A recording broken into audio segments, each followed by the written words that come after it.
know? Right. And so that leaves it with Priest and Gargano left.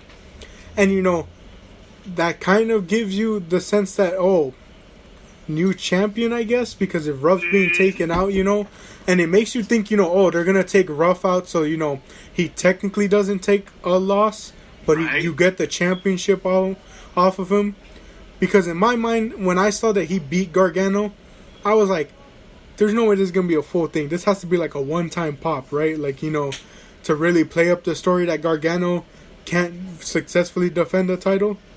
Right. But at the same time, you know, I thought, you know, Ruff should keep it. But I thought, like, oh, this is the way they're going to take the title off him, you know. And then you're up in your head, right, thinking of all the possibilities. And when you call it overbooked, I hear you kind of describe what I saw, which was the match had about 6 different opportunities to end, you know, realistically, and it kept going. Yeah. So, you know, we think Leon Ruff's out. We're going to get a new North American champion. And he comes back. Yeah. Comes back all fired up, fighting back. Doesn't end the match. There's a lot of match left. Jeez Louise. Yeah, you know, it was a really good match. But here's where I especially mean overbooked. Yep. It seems like we're getting towards the finish. Right. And then 2 people in Ghostface, which if you don't know, it's literally just 2 people dressed as essentially Scream. Right, the horror movie. Yeah. And we've seen them helping Gargano. At first we saw he had his own, because Candice had one, which was revealed to be Indy Hartwell.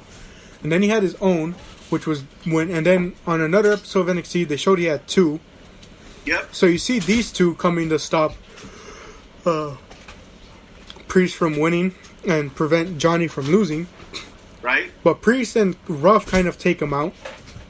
Mm-hmm. But then you see 3 of them pop up. And when Priest takes them out, there's another 3 that pop up. Right. And you're like, what are, like, it makes you think, if they're going to go through with a faction, are you going to tell me Gargano has like 7 guys with him? It's wild, right? Yeah, especially with how we end this segment. But before we get further, I just want to take another sort of sidebar. I was really excited about the Ghostface people as they were been portrayed on NXT TV. Yeah. You know, like they don't acknowledge them at all, but they're there. You know, everything's normal. Johnny's running his mouth, and the Ghostface guy's behind him. You know, or he's in the audience, and it's like seemingly no one's reacting to them. It's just standing there, and it's just a shared glance between Damian Priest and that mask. And the best one was Johnny Gargano at commentary, and behind him, the 2 are flanking him. You know what I mean? Mm-hmm. I thought it was a really, really neat presentation of those characters. It's a little voodoo magic that there's 1 or 2 or 10, and we're not sure how or why. Yeah. But so then the finish of the match is, you know, it looks like, I believe Priest is going for another dive, because he does a dive onto 3 of them, and he goes to do a dive on the other 3, but right as he goes for it, he gets hit with a lead pipe by another Ghostface, which leads to Gargano hitting the final beat DDT onto Priest and recapturing the North American title. Or did he pin Priest, or did he pin Leon Ruff? I feel like he pinned Ruff, that's right. Yeah. Yeah. Then comes my favorite part of the whole segment. Oh, yeah. My dad was cracking up at this. So, originally, I had predicted that this person was going to be the Johnny's Ghostface. I don't know if they're going to have them reveal more, but this was my original one, was the person pulls off their mask, and it's Austin Theory, who, like, I think almost now a month ago on NXT, after losing a match to Bronson Reed, said he quit and, like, drove off. But so he's revealed to be Johnny's Ghostface, and he delivers the best line of the night as he pulls it off. He goes, "It was me, Austin, all along." Incredible. We're wrestling nerds being entertained by wrestling nerds. Oh my god. Goodness gracious. You know, I don't know, Jack, when you're going to record that episode of the podcast, when you try to explain wrestling to Dom. Oh, yeah. I submit for that list, telling him, just trying to explain to him the higher power and that scene. It was me, Austin. It was me all along. I want you, Jack, to try to tell Dom that Vince McMahon's daughter was kidnapped and forced into a marriage with a Dark Lord who was being controlled by a higher power who was revealed to be her own father. And that was a thing a lot of people were okay with 25 years ago. Yeah, oh my gosh. I'll never forget that moment. Just him pulling off the hood. It's me, Austin. It was me all along. Like a decade and a half before Hornswoggle as the new Raw general manager, Vince McMahon was the Hornswoggle. Oh, man. But yeah, that was a funny line from Austin Theory. I really enjoyed that. It was good. But so... yeah. Real quick, I mentioned, I just want to see what's your take on this, because my dad somewhat agreed with me when I was telling him about this. Do you think that too many title changes within like a short amount of time affects kind of like the prestige of the title? You mean as it like applies to the North American title? Yeah, where, you know, Priest lost it to Gargano, who then lost it within like a week or two to Ruff, who then now, after about 2-3 weeks, loses it to Gargano. Does it lose its luster? I don't think so, because I'll tell you why. It's being swapped between a very few number of people. And if we were talking like early 2000 European title or Intercontinental title changes, there'd be a problem. Because if you look at that period of time and you look at those two mid-card titles, like Billy Gunn held it, Road Dogg held it, Crash Holly held it, Rikishi held it, all within a span of 4 weeks. Yeah. There you got yourself a diluted and ineffective division. But if we're saying, you know, it went between Damian Priest, Gargano, Leon Ruff, back to Gargano in the span of 2 months, that's better. Yeah. But yeah, I do think like, which is why I was kind of hoping Ruff held on to it just to give it a bit longer before a title change. I agree. I was 100% with you that I wanted Ruff to hold on to it longer to avoid that. But you know what's funny? It has to do with how often it's defended. Because it's changed 3 times, it was defended 3 or 4 times.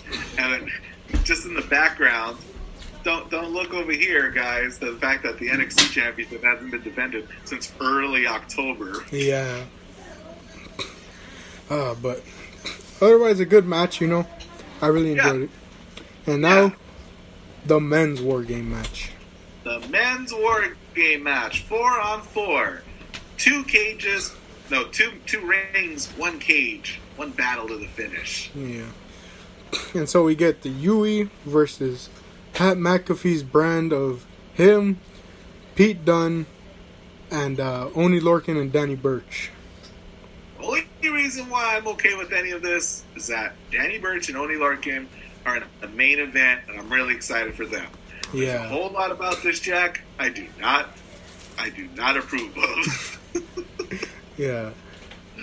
So we started off with Dunne versus O'Reilly, right? Which I thought was an interesting choice, seeing as how they literally had that ladder match on an episode of NXT. So I was like, it's kind of interesting to make them start. Yeah, I agree. I think it was mainly because I'm so used to Roderick Strong always starting the matches because of how much they build him as a Mr. Cardio and Endurance. Yeah, but Kyle O'Reilly's got something to prove, and really has had something to prove since that title match in early October. Yeah. But so, they start off, and then, we forgot to mention, McAfee's group has the advantage because they won the War Games match. Yeah, and then something else that didn't occur to me until, I think late last week, is that for the first time in NXT's War Game history, the Undisputed Era are going in as faces. You know? They've been the heels for a couple of years. This is a unique opportunity for them to kind of come up from below and fight off this, heelish tandem. Yeah. And so, I believe Danny Birch gets in next, and I only bring this up because, Danny Birch, being from the UK, he reaches under the ring, and he pulls out this bright orange bag, and you're like, what could possibly be in that? Well, he unzips it and reveals that he brought cricket bats. Because British, LOL, OMG. How hard do you think it was, Jack, for them to find cricket bats in Florida? My only thoughts are that either they had to go to like a really obscure sports shop to find it, or Danny Birch just happens to have two of them on hand. I love that story. I love that fact. Like that. I hope that's the reality. You know what? Oni comes in first. Danny Birch comes in third. And I know that because when he comes in and gets those cricket bats, he's immediately shown to be the least effective of the three men in the ring so far for his team. Because right after whipping with a few cricket bats, O'Reilly immediately him in like a knee bar or something. He starts tapping right away. Oh, yeah. Yeah, I found that interesting. I'm like, man, he's already tapping. He's only been here for like 2 minutes. I just was like, God, come on now, man. Jeez Louise. Yeah. But, so, I really love that instead of making Strong going first, they made Fish going first because, I looked at that as the UE being in War Games all these years and also being a faction for as long as they've been. They're playing it strategic, and they want to get the person in there who has the most chemistry with Kyle, which is his own tag partner. So I thought that was good. Right. And then they bring in Dunn, and then they finally bring in McAfee. And McAfee, they're getting all these weapons in there. Same with the Era, they're trying to get weapons in there. But McAfee goes out and he pulls out tables. And the unique thing about the tables is they have the UE's logo, and then they have the names of each member on it. Like each individual table is assigned one member's name. I hope the Dudleys got their check in the mail. Yeah, it was funny. Can you imagine? You think that they were playing a rib on Pat McAfee, making him pull 4 tables out from under the ring? It looks so arduous. Yeah. Oh, man. And the moment I saw that those tables had names on it, I was like, I looked at my dad and I said, I guarantee you at least half of those men aren't going through those designated tables. No. What a shot to call. What a gamble to take. It was so contrived and obnoxious. Just like Pat McAfee. Yeah. I'll tell you what, Jack, as soon as he came in, I was trying, Jack. I was trying to enjoy myself, and I thought, well, you know what, Mr. Solis, at least he's not going to be there for at least half the match because he's going in last. When he went in, though, I was impressed with how unfamiliar and uncertain he seemed to be in that environment. You know what I mean? Yeah. Like, in August, when he fought the longest reigning NXT heavyweight champion and held his own, I was upset. Here, he definitely looked like he was out of his element. Yeah. And I really love the spot where Kyle O'Reilly was barking at him, telling him to come at him, only for Adam Cole to wallop him in the back with a chair. Yeah.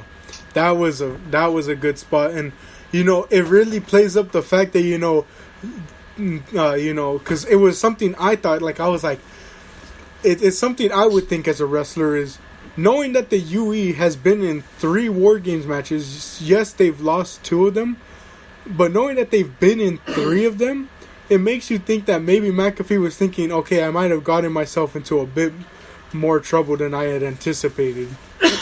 You know better than to pick the fight with Adam Cole in November. Yeah, but again, it was I found it very similar to Ciampa and Thatcher when it featured Birch, Lorcan, and Dunn going against any members of the Undisputed Era in the sense that they were very hard hitting, Yep. And it was the one thing I found funny was first they start setting up tables. The first one to go through a table is Roderick Strong, who actually goes through his designated table. Strong on the table, goes through the table. Yep. McAfee does the moonsault onto him to put him through the table. I forgot if it was either Fish or O'Reilly. Or actually, it might have been one of the members of Pat McAfee's group, but they set up a table and at first someone tries to like a body slam